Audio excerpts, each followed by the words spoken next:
Hello and welcome to another episode of The Warrior Artist, a podcast full of practical advice and inspiration to help you on your creative journey. My name is Aideen Glynn, and today I'm delighted to be joined by visual artist and curator Maurice Quillinan. Maurice grew up in Limerick, Ireland. He studied at Limerick School of Art and Design, the Royal College of Art London, the Ecole Nationale Superieure de Beaux-Art Paris, and University of Limerick. Maurice has received many awards, just a few of which include Arts Council Awards, Culture Ireland Awards, and the Henry Moore Foundation Scholarship.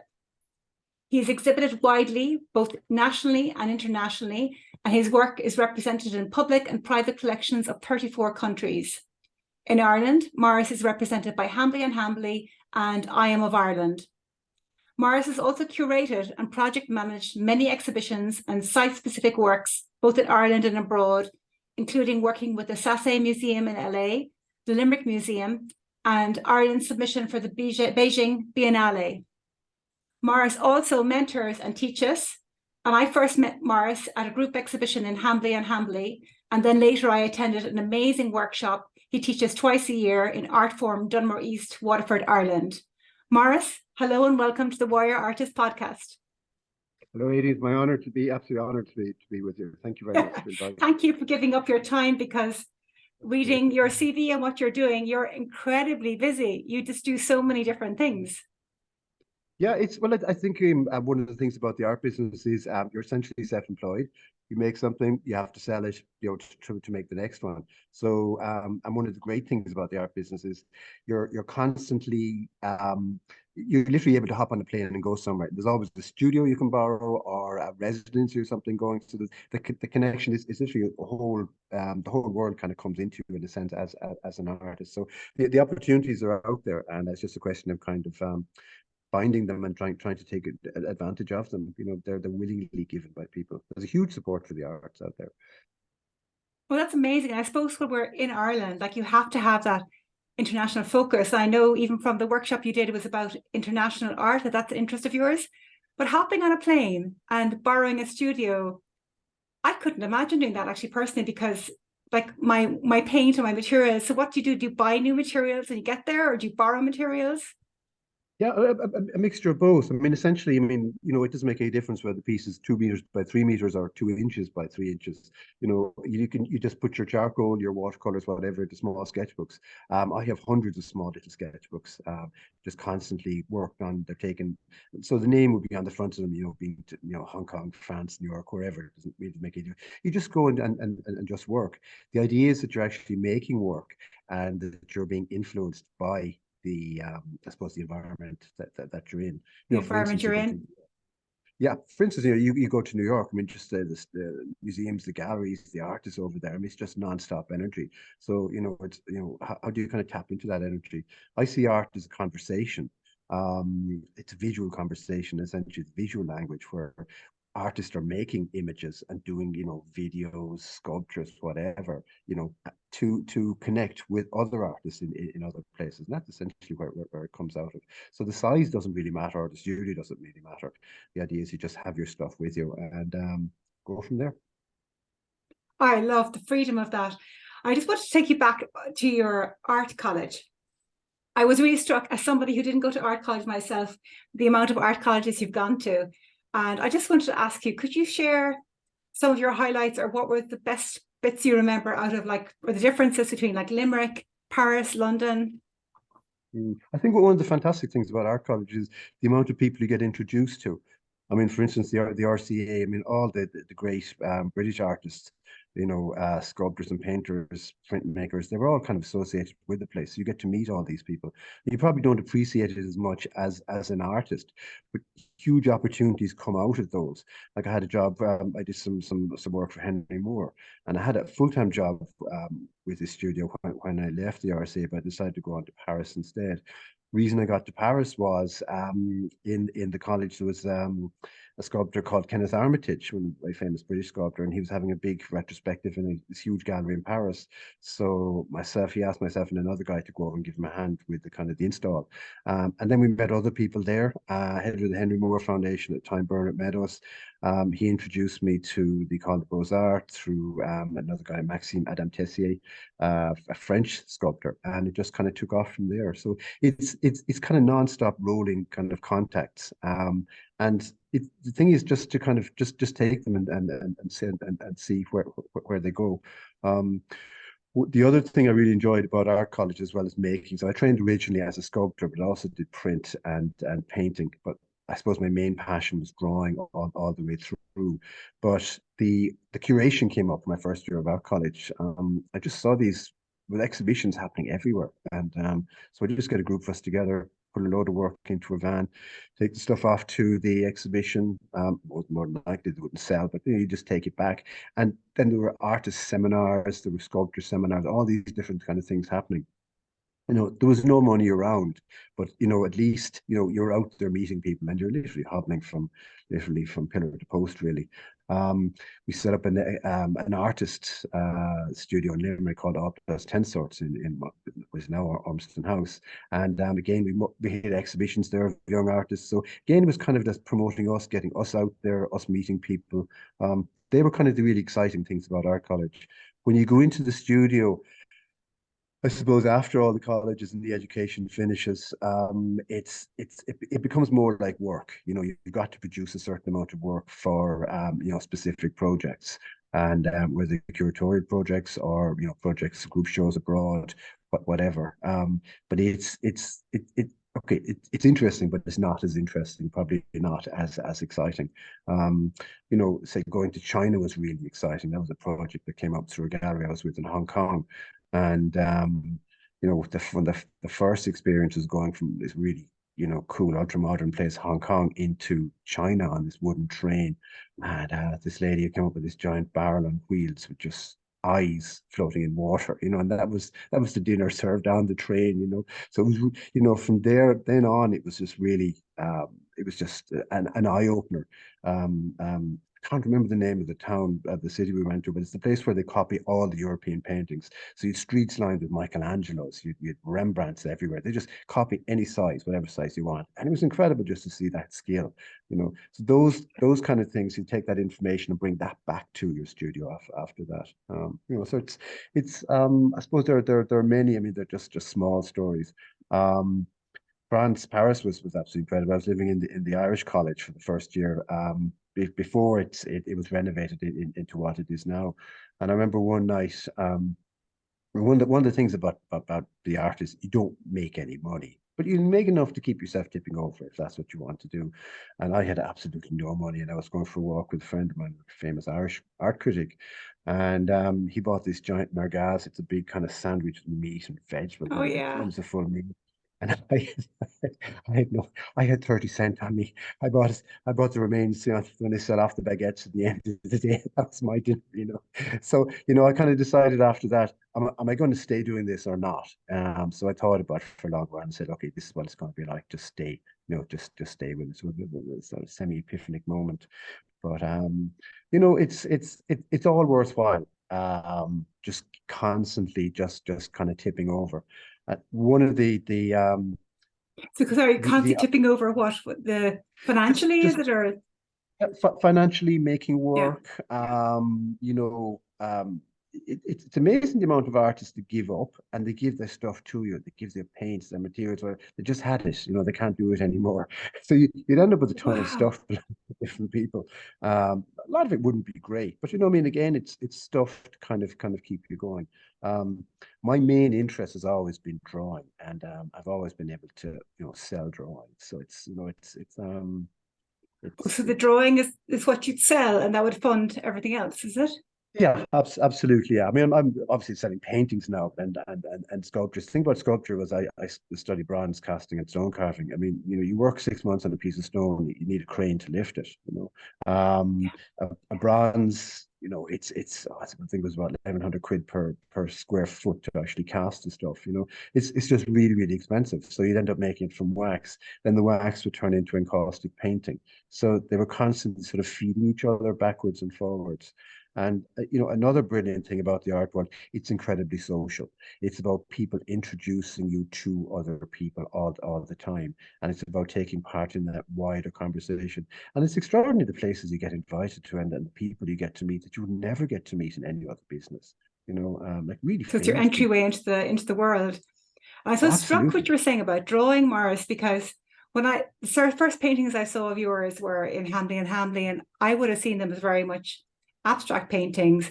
And then the workshop I did, you really talked about the importance of drawing, and it's all about drawing. And then when I was reading the information you sent in preparation for this, I could see you have this whole other side of work that I was not familiar with, which is very much drawing based. And you were saying that you kind of obsess over an idea and you will repeat it over and over until then it becomes like muscle memory and almost then starts abstracting.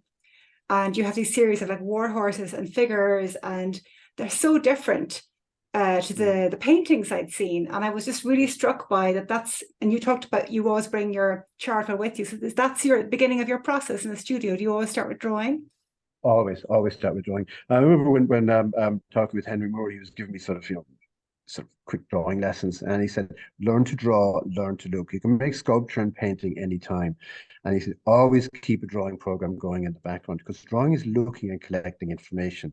And what that turns into in your paintings, your sculptures, your videos, whatever, it's the only way I personally think that you can actually look at the world is sit down with a piece of charcoal, a pencil, crayons, whatever, and just literally try and draw what's in front of you. And it's why life drawing is so important. I used to hate life drawing, and but I suddenly realized that it's if you're drawing a landscape, you can make the trees, the mountains, any size, any shape you want to. It always look like trees and landscape. But if you make an arm too long, it's always going to look too long. If you make a head too big, it's going to be. So there's no hiding. Exactly, it forces you to look really, really closely at the subject itself. I do literally thousands of drawings. I throw 99% of them out, so I do them on large sheets of newsprint. And the ones I kind of find that would be any good, that I might be able to develop afterwards, I'll keep those. But the rest are all just chucked out. But it's constantly, sense, kind of keeping your hand-eye kind of contact coordination going all the time. As you say, it is muscle memory. So it means when you come to make those marks on a canvas, the mark is made before you even start. A philosophy I follow is basically it's called morphic resonance, and it's something that goes back in Eastern mysticism, probably for there's 2,000 or 3,000 years.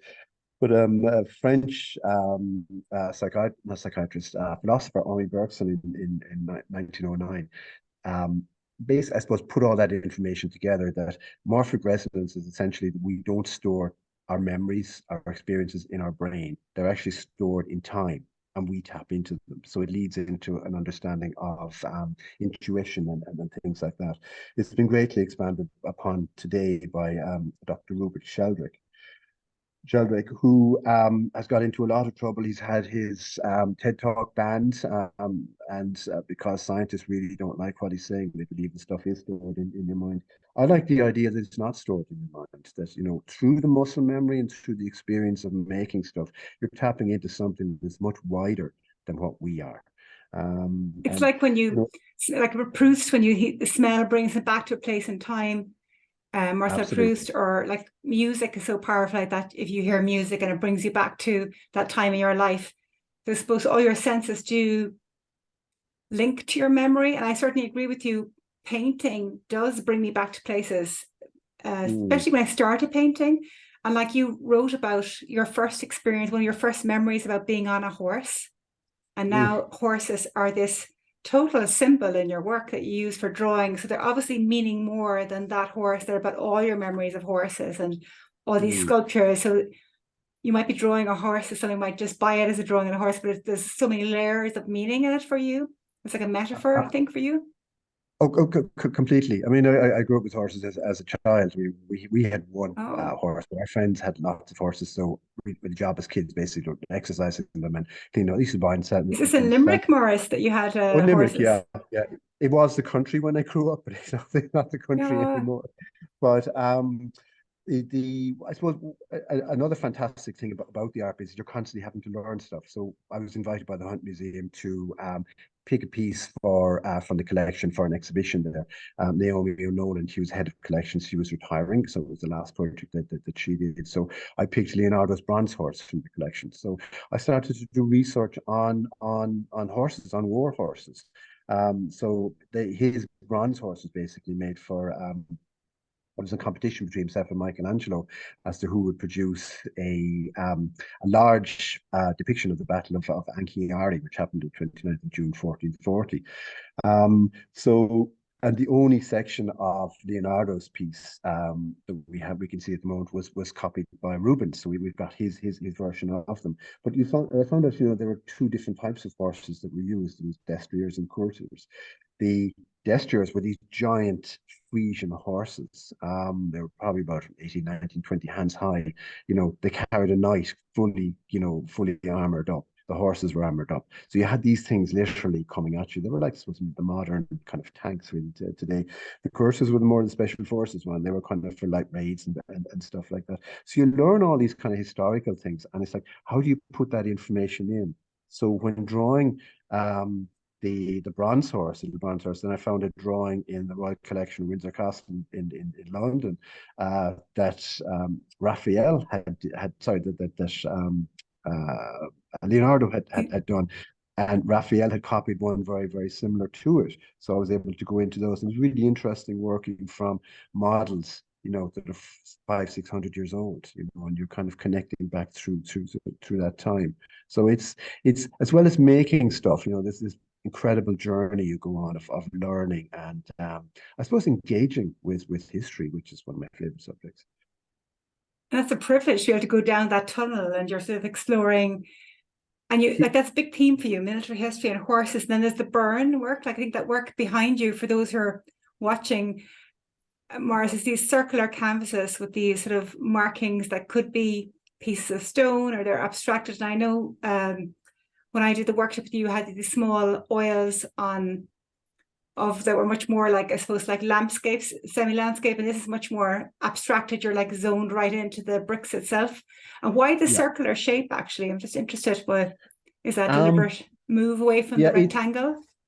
Yeah, it's deliberate from the point of view that you want to test out your I suppose your designs in different sizes, different scales, and different shapes.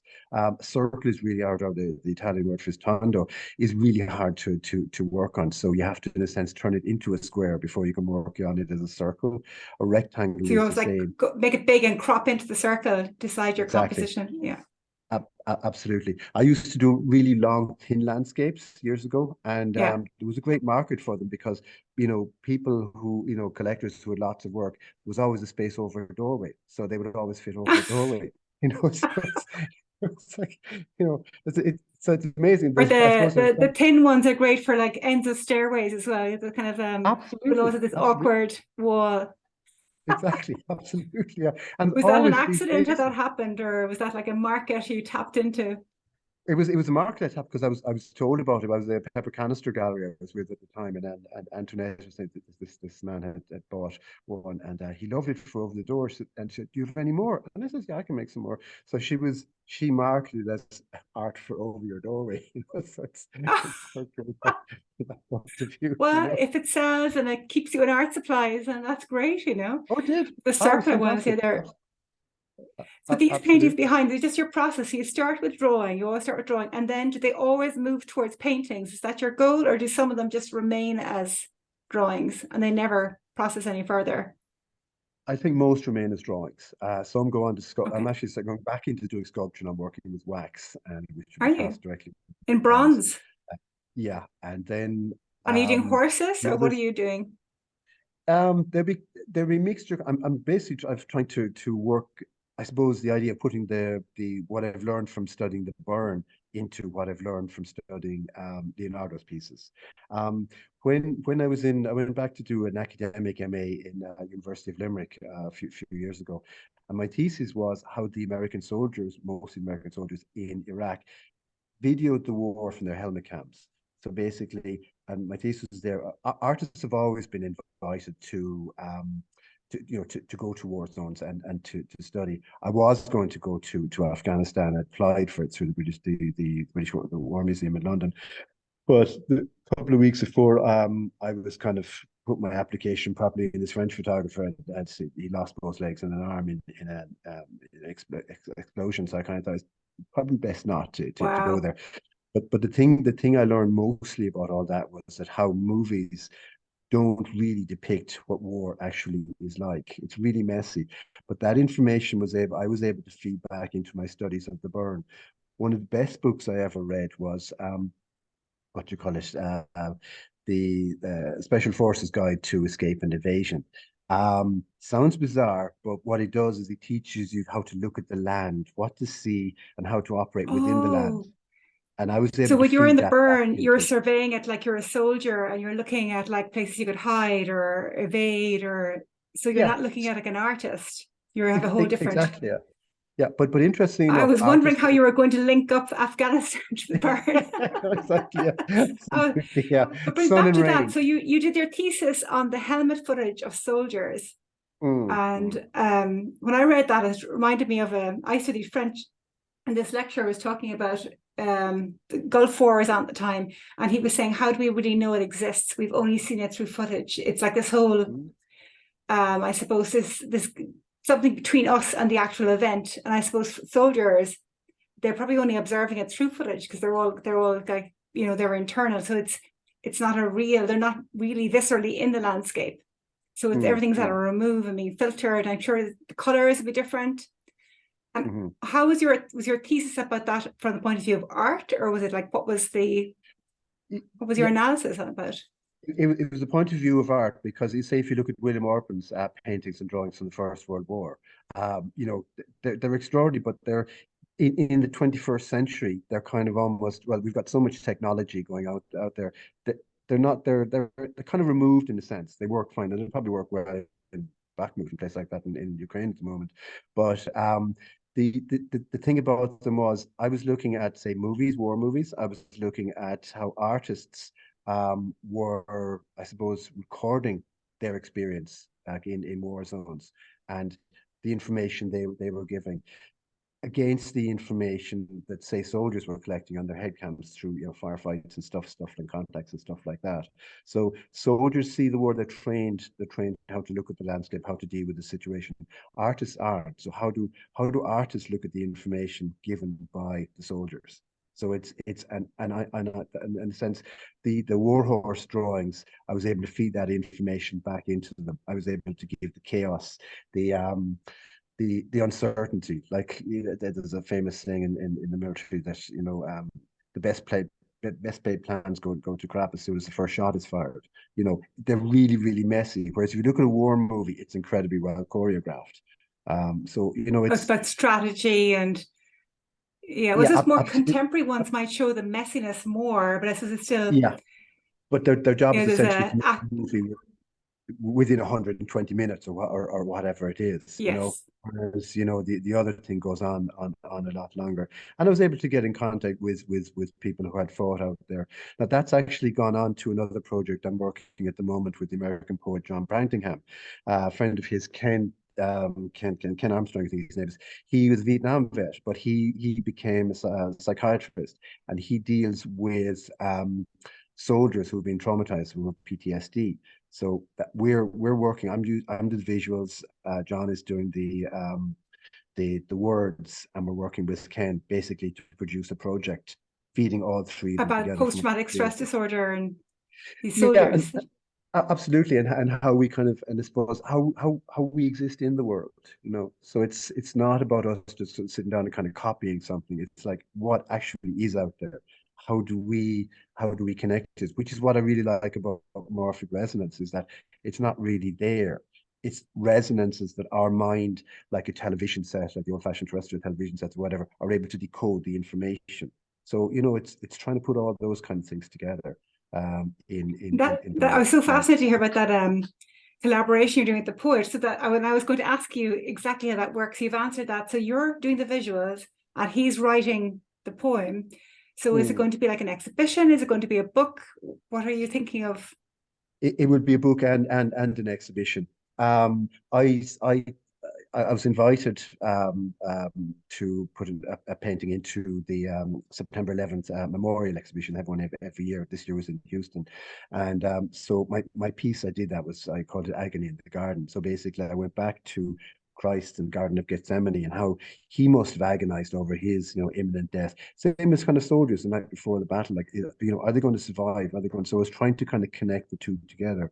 I'm also working off a drawing I took of some Russian soldiers who've been killed in Ukraine, and these ravens around basically, you know, it's dinner for them as far as they're concerned, you know. So it's you know, you got the different aspects of it. So we're putting those together into, I suppose, the work, and seeing what comes out. And is the process, that's so fascinating, is the process that you were starting with the Ken, who's this other person who's the psychiatrist or the psychologist? And does he give you like a story, a narrative, and then you both separately work on something, or are you viewing each other's work as you're going? Is it?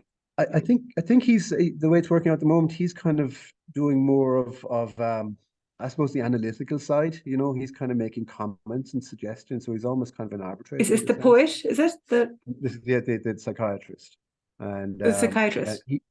he's obviously, you know, Vietnam veteran, so he's been in combat. So he kind of he's like John hasn't.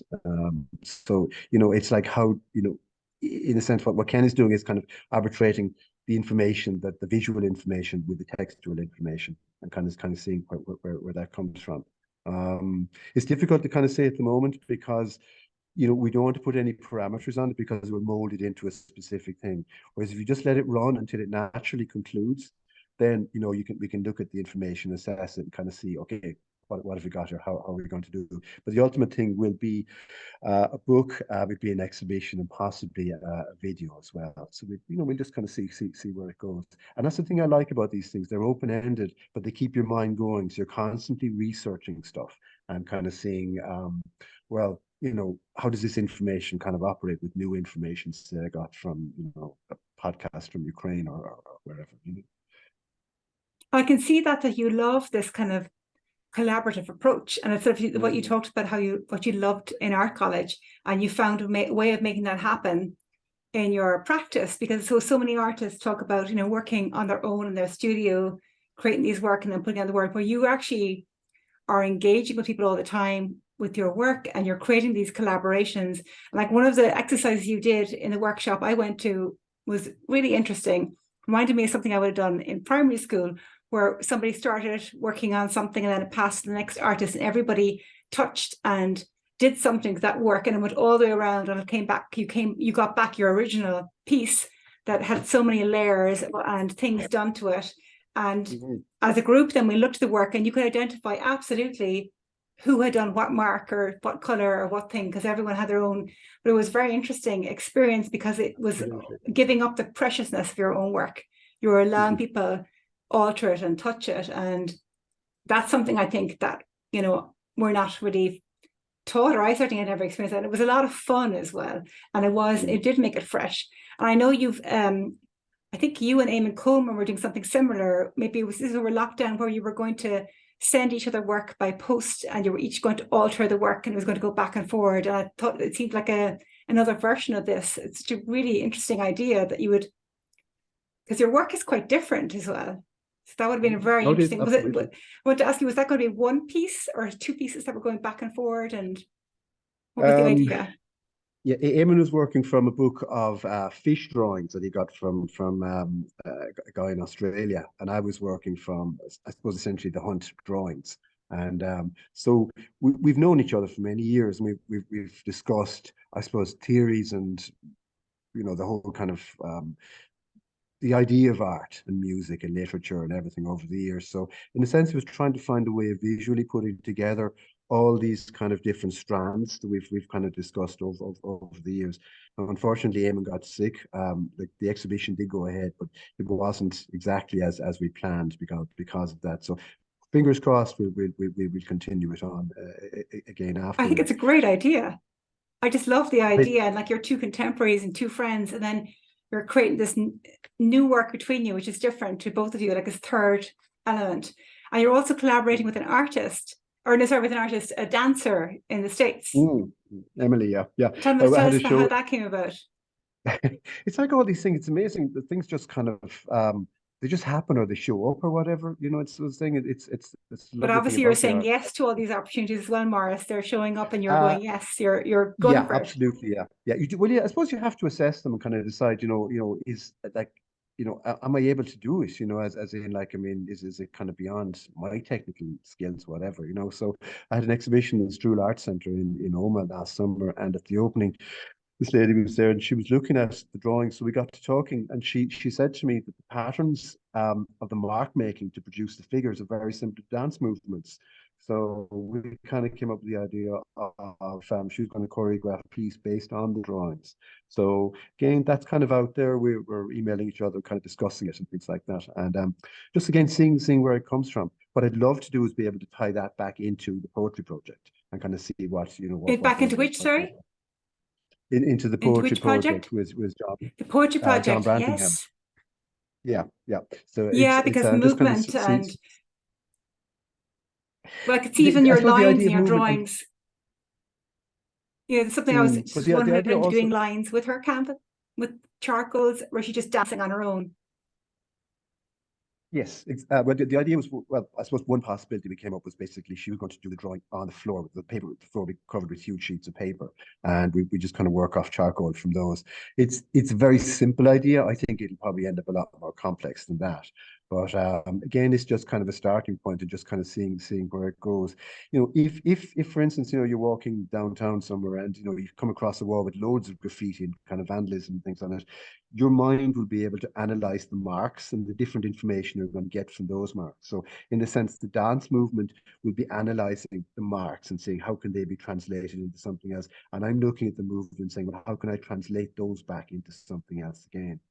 So it's a real kind of conversation.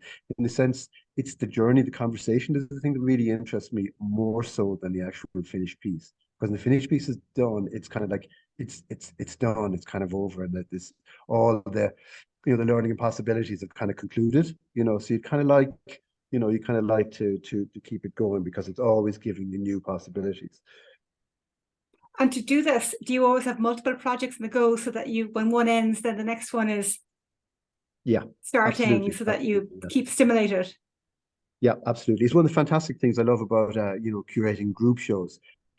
Is you've got we usually work with 10 people. It's always 50% male, 50% female. I always like to keep that balance in there.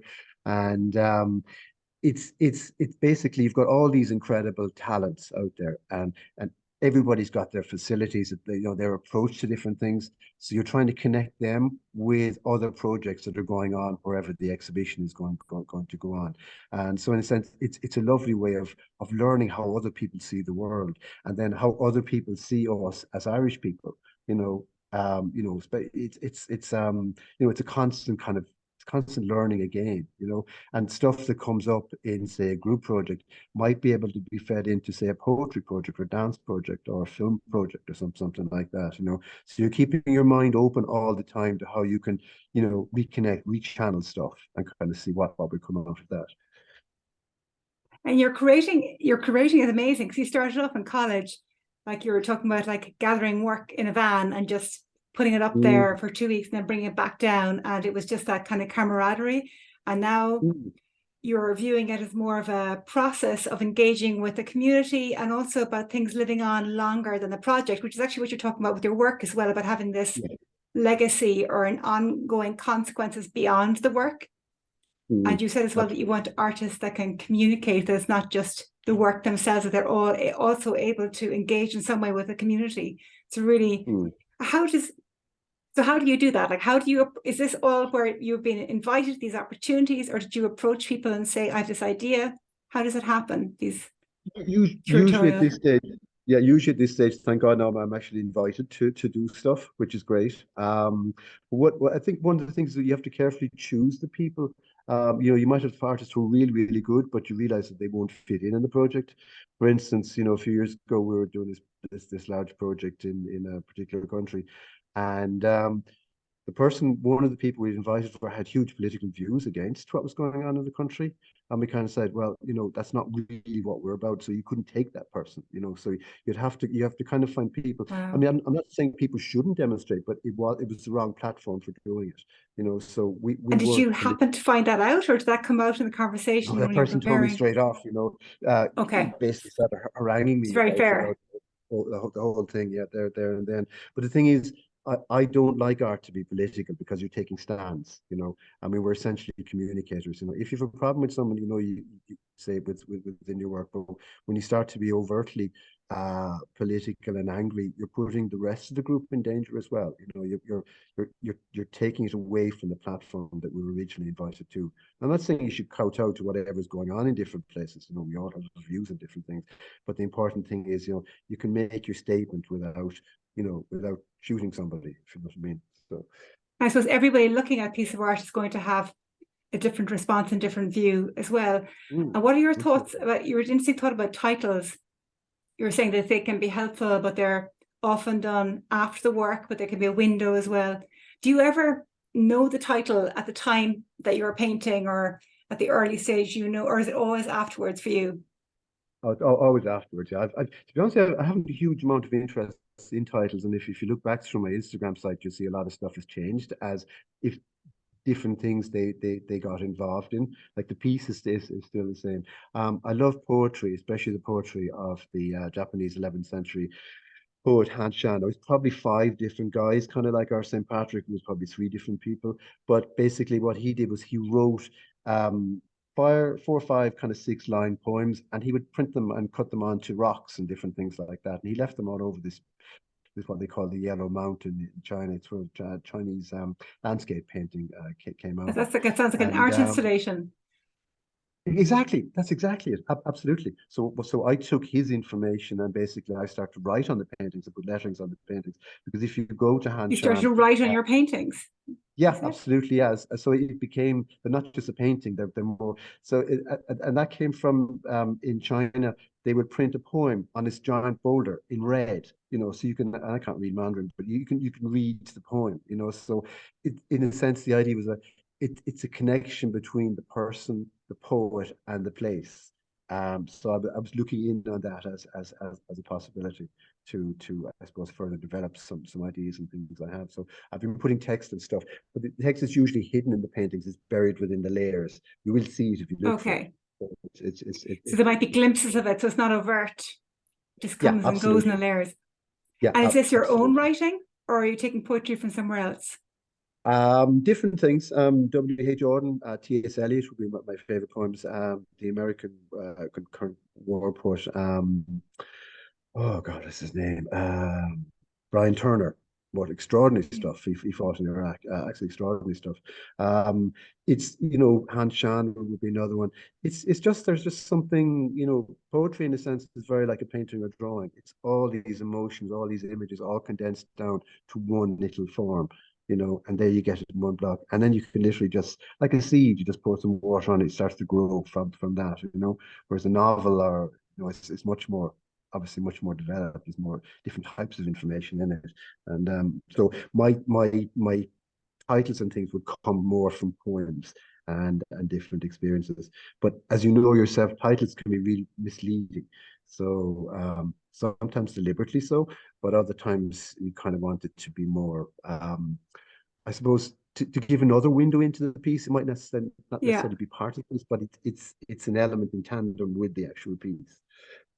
I think they're important personally because I think so people can be intimidated by art. And I suppose once you've learned to read, we all understand words, and the titles can be a way in, like that window. And it's like they can just make things accessible, I suppose, as well. Or like sometimes even I listen to a piece of music and I'll go, what is that? And I want to look at the name of it, maybe to Mm. remember it also. But sometimes when you see the name of the title, it gives you that other layer and you're like, oh, So it is a skill, though, isn't it, to find a title that's evoking all the things you're feeling and it's about without being too prescriptive. Like, it's a real challenge. But when you get, for me, when I get the right title, it couldn't be anything else than I just it's like naming a baby or something. It's just so perfect when you get the right one.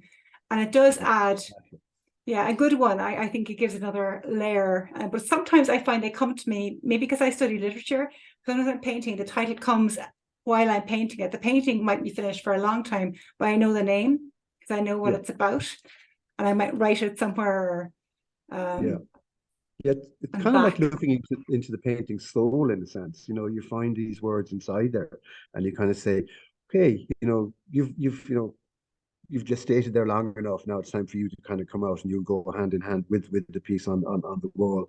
Like, do you find that a lot of people ask you about titles? Do I find that? Yeah. Yes, I find that they seem to.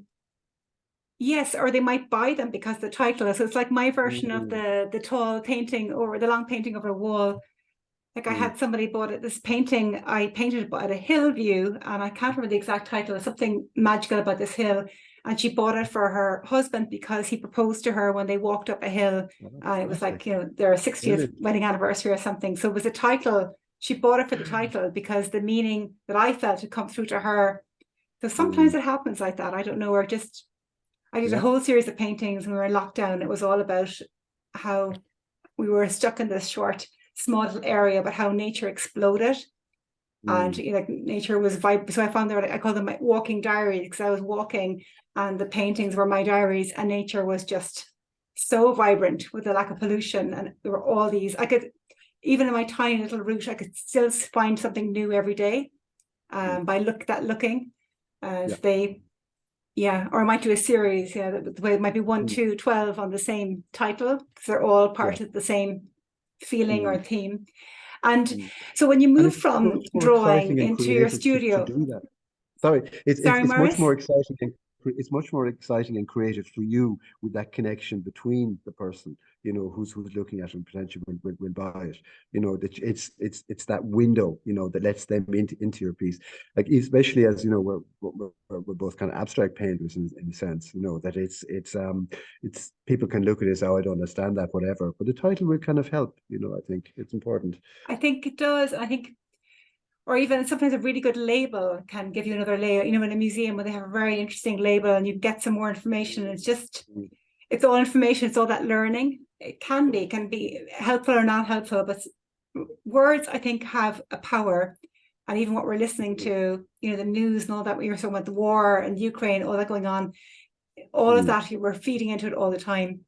I'm just so fascinated by your studio. So your studio is in your home, isn't it, or adjacent to your home, in your garden? Yeah. At the bottom of the garden, It looks really big, Maurice. It looks, it's a shed, but it looks very high and big, and white walled wooden rafters, and there are all these easels. So you like to work on easels, I can tell. I like to work on easels and on the floor as well. I work on boards. I like to move stuff around all the time. I constantly like the studio to change. So, the video I sent this morning, next week it'll be totally different, because I kind of like walking into a new place each time, because you see the work differently. So you're like you're curating and your own little exhibition of your own works in progress, basically, and you're. Yes, I suppose so. Absolutely, but also having the breathing space, to be able to put a piece up and stand way back and have a look at it, and just kind of see. I also work outside. There's an overhang as well, kind of like a porch kind of thing, so which runs along the building. So I'm able to put paintings out there and leave them. So at nighttime, when the garden lights are on, you can actually see down. You're going to see the painting differently. So Yes. if somebody buys the piece, they're going to have it for a long time. So you want to see how it looks under all different conditions, so in the house, in the garden, the studio, whatever, and just see how, it'll be the best piece that's actually going to leave the studio, as opposed to something that you're not really sure about. And do you work with oils? Yeah, oils. Yeah. Usually, well, all oils, but usually English distilled turpentine. It's a really highly refined, what you call it, spirit, mixed with a little stand oil, and it makes the paint like ink, so it flows really, really well. white spirits and other kind of things, like that. Some artists use petrol. Um, the stuff is kind of slightly grainy. It just doesn't kind of move as well. But with the other stuff, it's fantastic. I mean, it's great opening the door of the studio in the morning. This blast of linseed oil, stand oil, Oh, it's the and best. That oh, as smell. you know yourself, absolutely, yeah. You know And your what home. brand do you use? Any particular brand? Your Uh, favorite brand of oil paint? Windsor Newton. I Sorry, just like the way they Winsor Newton. mix.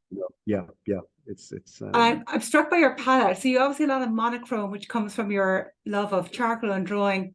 But there's a mm, lot of kind of like fleshy colors, I would think, mm, in your like this kind of blues, but there's all this sort of kind of flesh. Like to me, they sound like flesh. And when you were told me that you're writing all this stuff about war, like I could see it coming through actually in the colors and all these lines. And but even though your work seems abstract, you don't describe yourself as an abstract painter. no, I suppose because I don't see a difference between abstraction and literal visualism. I mean, it's no matter how good a rendering of a person's face is going to be, it's always just going to be an idea of a person's face. And I kind of Yes. see it as in a sense it's all abstract. It's all in the end it's just paintings really. Whether they're of something that looks like something or something that's you're developing. What you call this psychologically into. It doesn't really make any difference. So I suppose the important thing for me is what the viewer sees and how you're engaging with the viewer through your work. Yeah. How do you start the studio? So this beautiful big studio, there's lovely open the door, the lovely smell of oil paint. And I know you love opera music. Do you put on music Mm. when you're painting? Yeah, I would play Maria Callas pretty much most of the time. I love her work. I also love some contemporary composers. But I suppose in a sense, first thing I do in the morning is just come in and just start doing some drawings. Making drawings of whatever. I have the timber lay figures there. So do a couple of studies of them, whatever. Just something to get started. There's a friend of mine. He teaches what you call it, mathematics in Lausanne University, and every day he starts just with very simple arithmetic just to get his mind started. And I kind of use that as an example. Just start making marks and just kind of having a look at what's there. I also try and make a little drawing of what I've got. The last painting I'm working on before I leave the studio. So I have it on the desk and a white space beside that with a little drawing of what I'll do in the morning. So I have an idea of when I come in the morning, I know what colors I'll mix up and use. So like a Colors, studio notebook. So you draw, yeah, so you draw your painting and then you leave mm, space, you can make notes yourself, like instructions. yeah, Okay, next. absolutely, yeah. So it means that because one of the things I found, was you go into the studio and you go, what am I going to do today? And you're looking at all this stuff and you're saying, well, at least if you have it, marked down, you've got the start already made. So you have your brushes and everything made. And I generally tend to use two blues, two reds, two yellows, and white, and viridian It's quite a green. reduced palette. Totally reduced. But that oddly, it's the exact same palette that Mani used. Mani was able to get all those incredible tones just out of those few colors. I think the more colors you mix, for me, it's harder to actually resolve structures and things with them. Because I'm more the time. Whereas if it's simpler, you're concentrating more of the structure of the piece and kind of seeing where that goes after that. And how long generally would your paintings take from, say, a painting that you decide is finished and is leaving a studio? Do you work on them for months or years or days? Yeah. The big pond paintings, the big canal paintings, they were 2 by 2 meters. So these took me 2 years to make those because they were done with dry paint, dragging it over and over again. So the surface is very, very crumbly. Now I'm working with the spirits. It's much quicker. So, I could do a painting in an hour. Say the burn studies, the little ones, I get 4 minutes to do those. If they're not done in 4 minutes, they go in the bin. So, again, it's Oh kind wow, of, but that gives that lovely movement, isn't it? And there's yeah, lovely, absolutely. luscious brush strokes. Yeah, But absolutely. Yeah. then had you done loads and loads of studies before that with your drawing so you knew what the Yeah. movement is going to be? Absolutely, I knew exactly what was going to be there. But that's only when I'm doing the studies. But when I'm doing something where I'm trying to make a design, I'll draw the pieces out and paint them in. rub them out, draw them in, rub them out, kind of over and over again. So there's loads of layers, the sort of palimpsest of its history of where I started and how I end up.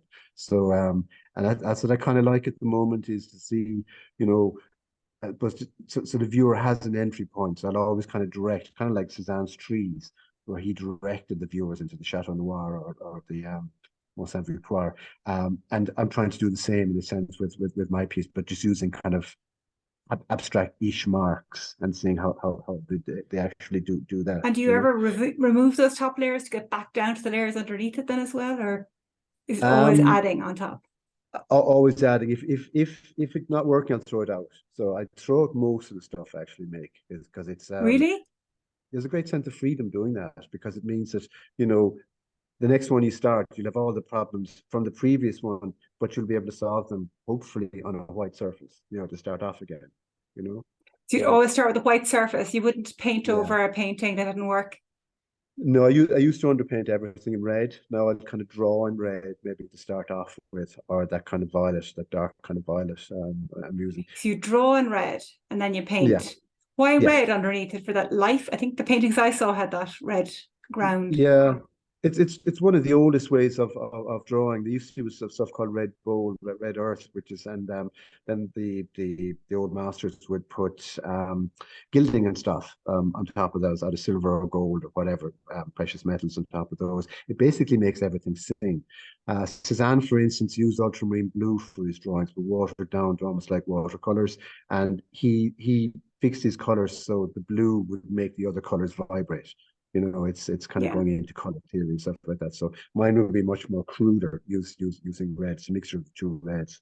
And I suppose if you find something that works, and then you kind of think, well, okay, it works, I can use this for my experiments now, you know. And do you paint with brushes, Maurice, or other usually tools? brushes. Yeah, I love brushes. I've everything from worn down brushes to new brushes, because a brush, it's amazing. You can look at a brush and you know exactly what kind of mark it's going to make, and then you pick it up, you make the job done.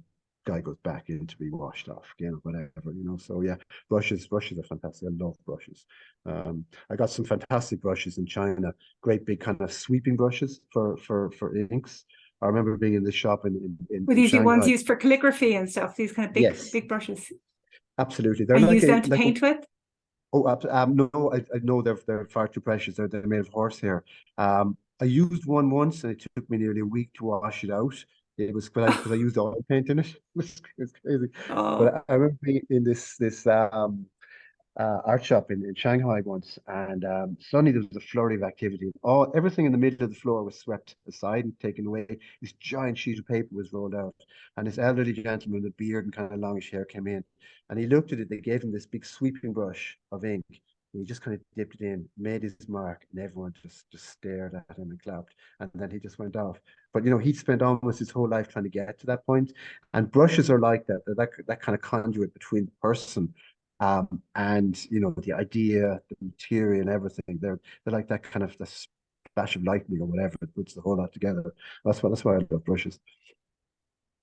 And that part is obviously so quick then after all the drawing, isn't it? Because the brush has got that paint and it's the power and the movement, the gesture. Yeah, absolutely. Yeah, absolutely. And how do you know when a painting is finished then? Or like, are you kind of, like you're saying, you're kind of strict on time sometimes to stop yourself from overworking it? Do you? Yeah. How do you? Yeah, I suppose in a sense, you know, it's, you know, when you've done enough of them, you have kind of an idea of what you're looking for. You know, I could be looking at one of your paintings and say, okay, maybe I'd put a little bit more blue here or whatever. And you could be looking at one of mine and say, oh, maybe rub that out and put a, you know, an X mark, whatever there. You know, it's like all of us are going to see it in different ways. And I think when it gives the message you want it to give, then that is kind of finished. So I suppose in the sense the painting is never finished. You know, you can keep painting it over and over and over again, but you try and take it to a point where it's like, okay, that's talking about the burn, job done. Then you kind of start another.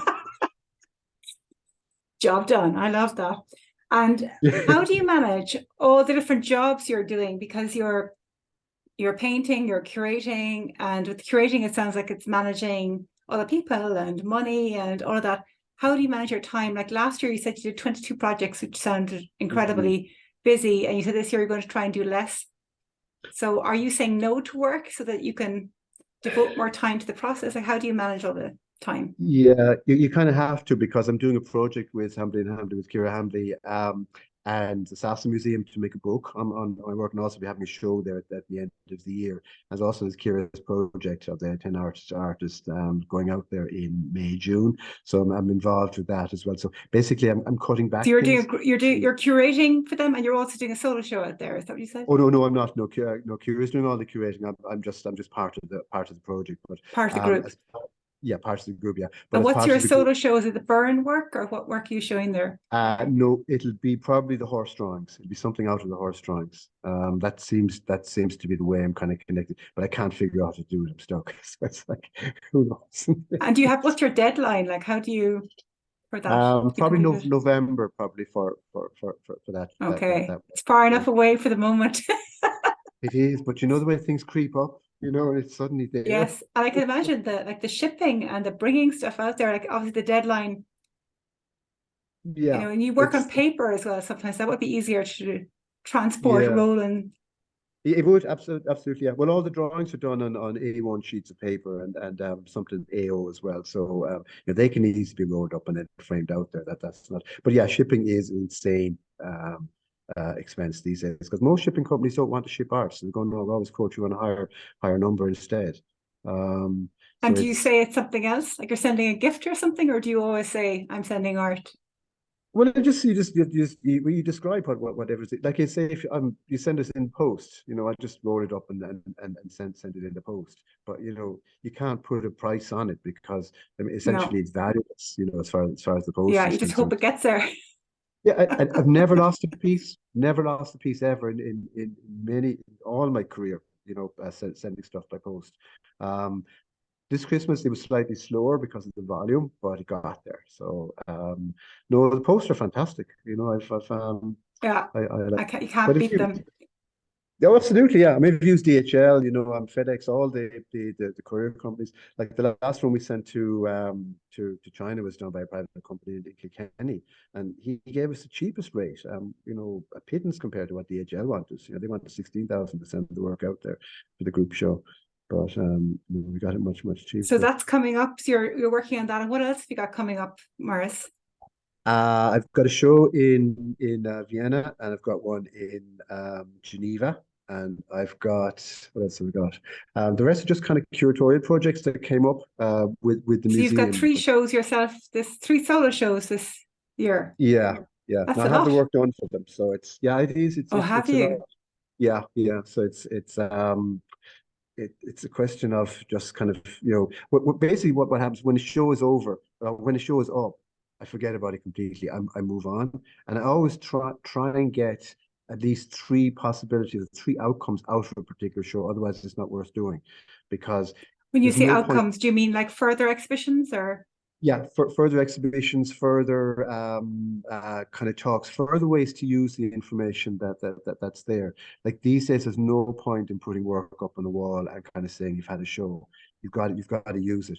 Esna Verling, who runs the Galway City Museum, she gave me a show a few years ago, and she said, "Give me a show now, use it." And she gave me lots of context. So basically, what do you do with the work when it's actually there? What companies can you approach? What's I suppose all the different people who run arts related projects out there. You've got dancers, you've got video people, whatever.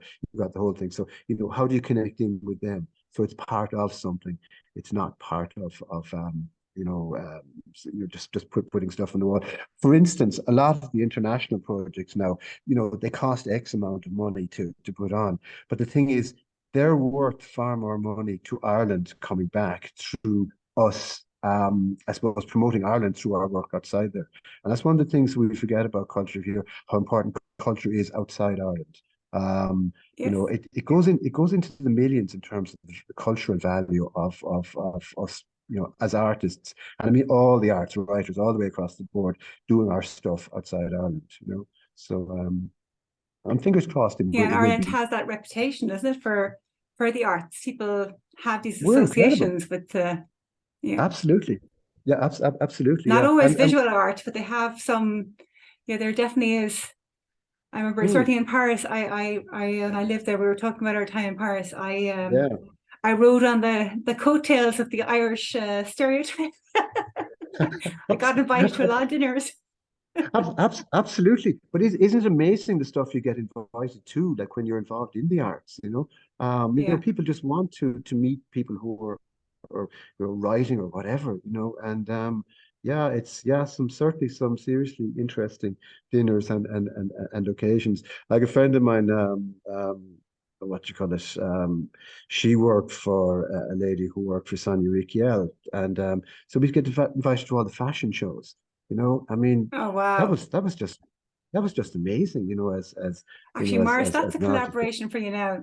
Lots of artists are doing collaborations with the fashion houses like Louis They Vuitton, are, and yeah, that would absolutely, be that would be yeah, interesting. yeah. Oh, it would be fantastic. Absolutely. I don't know how it would be done, but it would certainly be really interesting, kind of I think journey they to get kind of take start someone who down. takes over their handbag designs, or they yeah, I think there's Yeah. I think it's interesting, that whole link, because obviously fashion is the much more lucrative side of art. It's a much more, Mm. people wear it and they spend money on it, and so it's though, I mean, art has money as well, but I suppose it's got a commercial aspect to it, I suppose. And actually, I was struck by that. Actually, remember another thing you said in the workshop is you showed us these incredible studios of all these amazing artists, and you said Mm. the only thing Mm. different between them and you is money. Yeah, it is. That's absolutely. It was a That's very it. honest thing to say. Nobody says Yeah. that. Yeah, and there's so few of them out there getting that kind of money. I know a guy in America who sells his paintings for $500,000. He hasn't painted in years. His Oh, students are doing the work. where's He the just joy in that? Then it's just like a exactly, business. absolutely, yeah. But he's an Oh, you incredible want, and obviously lifestyle. you take great joy in creating and learning. So it's a Mm, balance, isn't it? You want to also sell enough work to keep funding everything. it is. And do you ever procrastinate, because you do so many different jobs? Do you ever like find it hard to start, or is that not an issue for you? Um, Well, in a sense, you kind of can't let yourself do, because if you do, then you've missed out X amount of time. Excuse me, but you kind of have to get on with it, really, and keep the whole thing kind of moving. Um, yeah, And no, what's your try least not to. favorite job as an artist? All your art or curatorial jobs, what's the worst job? All the admin side, absolutely hate. Filling out applications, grants, all that kind of stuff. Absolutely hate Yeah, it. I love I think meeting with. I everybody much hates prefer. that part. Absolutely, yeah. And they're quite time consuming as well, actually, they aren't they? They can be. They are, and they've become really professional. I mean, artists are hiring professionals to do the stuff for them, because they have become, the information and the layout has become way beyond anything we're actually, exposed to and trained up for. So, it's I suppose it's the way it's the way it's developed. It's much more difficult for artists to actually to work after that. And if you're a fantastic artist and you're rubbish at applications and stuff like that, you are going to miss out. It's sadly, it's a Mm, pity, but that's not a that's the bad way it idea is. to hire. If you could delegate any of those jobs you don't like, I mean, that is possibly money well spent. Oh And yeah, I mean, what's the best A lady in London, what's the she best contacted me. advice that you ever got from like all that amazing education you had, a teacher or a mentor? Like, what advice did somebody give you that really stayed with you and you held on to? Yeah, I think Henry Moore's advice, draw, learn to look, as an artist, that doesn't do too well on the admin side, obviously. But yeah, draw, learn to look, you can make sculptures, drawings, paintings, whatever, any time, And I think most artists, the abstract artists I know, always draw, because they're gathering information, they're training their eye and I suppose their collective what you call it mind to bring stuff in, and that would filter back out into the work again. You might find a color that's just incredible. Like I looked at the videos of Howard Hodgkin in India, and how he just sits there and just kind of almost charging up his batteries to come back and to use those colors when he gets back to London. You actually use YouTube a lot for your research, Maurice, do you? Well, it's a very handy medium, absolutely, yeah. But there Yeah. are lots of other ones. There's the Brooklyn Rail, in New York. There's the there's a whole bunch of them. Uh, Spotify now is very good as well. What's it called? Hyperallergic is another fantastic one, you know. Yeah, there's a fair amount of them out there. Also, what I do is tend to start off with maybe YouTube and then get some links from YouTube into more kind of private, more kind of esoteric kind of podcasts and stuff, like especially history ones that wouldn't necessarily go up on YouTube. So but yeah, I mean it's there, it's free, it's it's worth Great, using. It's all part these of the world, resources. really. Mm. And if you were to meet somebody, like if you had to pick an artist, living or dead, who would you love to meet and what would you ask them if you got to meet them? God, yeah. Oh, Or you could pick a Michelangelo. few. Yeah, Michelangelo. I think Michelangelo. Oh, Yeah, that's a yeah, good one. yeah. I What would would you love say to. to him? Well, apparently he's a very grumpy character, so probably not much. But I would love to have seen how he transferred the the work on the Sistine ceiling. Basically, he started off kind of at the beginning of one end of the Sistine ceiling, and he finished up. His style changed hugely and so basically he started off with cartoons. So these were large drawings on paper. They were put onto the wet plaster. There was a piercing going around which had a little mark, and he filled those in basically for his drawings. But as he got better and better at the whole drawing on the ceiling thing, he used those less and less. And the final image he made was the image of God and Adam. And God was the actual one. There's no tracings for that at all. He drew it directly onto the plaster. So really interesting. I Wow. mean, it is the world's largest drawing. And so I would have loved to be there in a sense of time lapse, watching him do that. It's phenomenal as a drawing. Oh, that's a really good one, Maurice. Yes. Oh, he's incredible, that's for sure. And if for anybody listening who's like an emerging artist or starting off or somebody even thinking about launching themselves into art, what advice would you give them? I think because art is probably the most social, one of the most social business certainly out there, that's out there. I think the really important thing is to go and meet people. I've been blessed to being introduced to people and being able to kind of get on, not with everyone, but with most people. As I said earlier about not having any money, you won't have any money, and you have to kind of take that into account at the beginning. And the thing is just to kind of believe in yourself. I'm not entirely sure I'd recommend it as a career for the faint-hearted because it is really, really hard. I think like any self-employed job, but I think certainly the opportunities are out there. But the most important thing is to meet people. You really can't sit in your studio and make stuff and maybe go for the odd pint every now and again and be a recluse. That's a legend that never, I think, really happened. You need to be out there. As Pat Murphy, the Antoinette's husband, he's head of the Arts Council there at one stage. He said to me, "You got to keep jumping up and down because if you don't do something in a week in the art business, people think you've died." And that's the reality of it. So it's hard work, but it's worth it. It's incredible. Like I've been all over the world. I've had shows, in many places, and simply from just being out there. And what's really important, I remember advice that Oprah Winfrey gave to the Irish fashion designer. He's from Kerry. He designed a dress for her. So what you call, he wrote and thanked her about it. He says, "No, don't thank me. It was just opportunity meeting preparation." So it's really important to have your stuff there ready. So when something comes up, you're not going to say, "Oh God, it'll take me 6 months to make that," whatever. No, I got it in the studio. I can bring it to you. That's the most important thing, I think. You got to keep making work so that you're Yeah, ready for that opportunity. absolutely. Yeah, How yeah. and do you ever now you're saying that opportunities come to you, you've worked really hard at it. Do you ever come up against rejection now, or have you gone Oh, all the beyond that? time. Oh, absolutely. No, How do you rejection comes overcome up. that?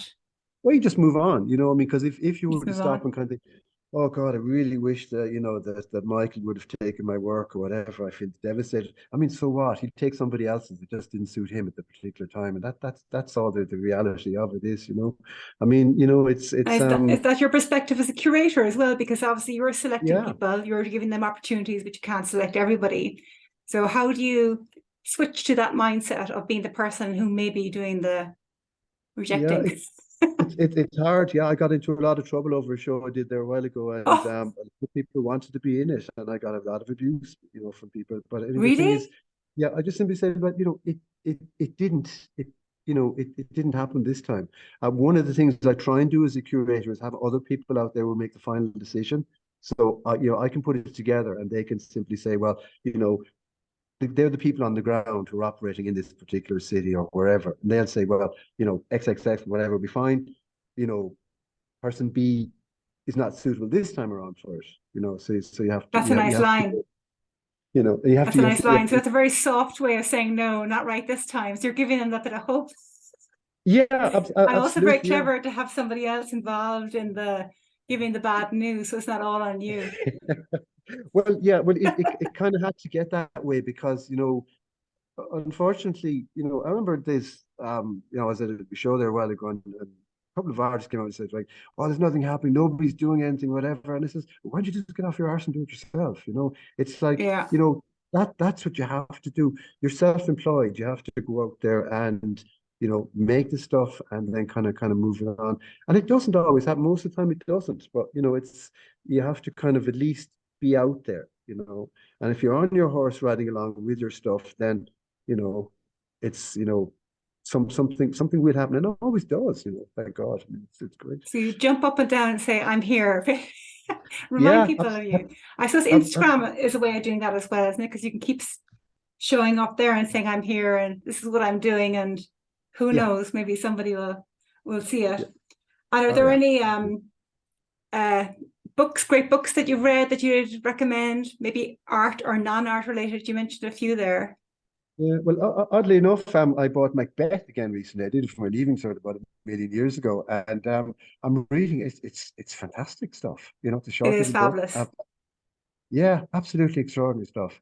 And You love I'm you also love blood, Maurice. Lots of blood and gore through your work. well, Lady Macbeth's my favorite character in it. It's fantastic. It's But amazing. It's amazing. Well, I yeah, studied English and French literature, so I remember thinking it was an incredible honor to be reading these amazing books for yeah, it is. me having the time to do it because in real life afterwards, but it is, yeah, The Tempest Yeah, as it's well. incredible. Oh, Yeah, Shakespeare's another work, yeah, it person. is just, Yeah, another person I'm and reading is yeah, and Fiona then Hill. sometimes I did French, so sometimes I would do the work in English and then French. It was Yeah, like yeah, Beckett. absolutely. Yeah, It's so yeah. interesting.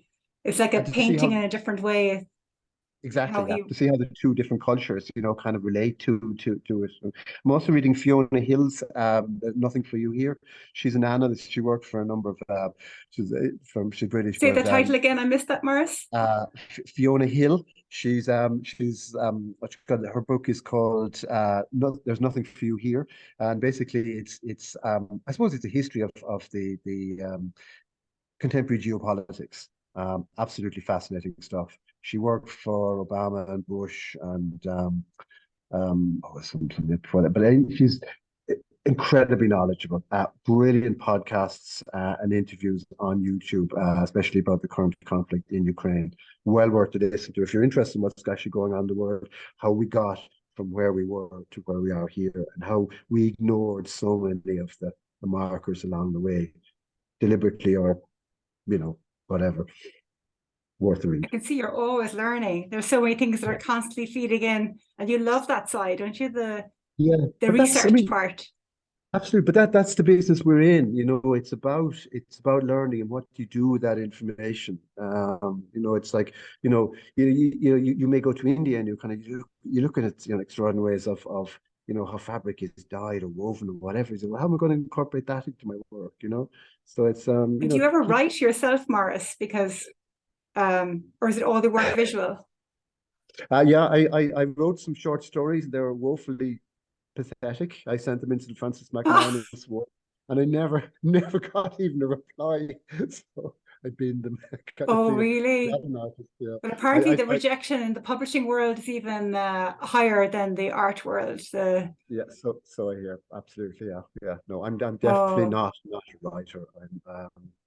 No, I'm more visual person. I think definitely. visual person. It's hard. It's all part of the same way. I tried writing as well, and painting is Yeah, just much more. I think you're bypassing a lot of the brain. You're just going straight yeah. to the memory. And well, I think I could talk to you all day. And it's Same.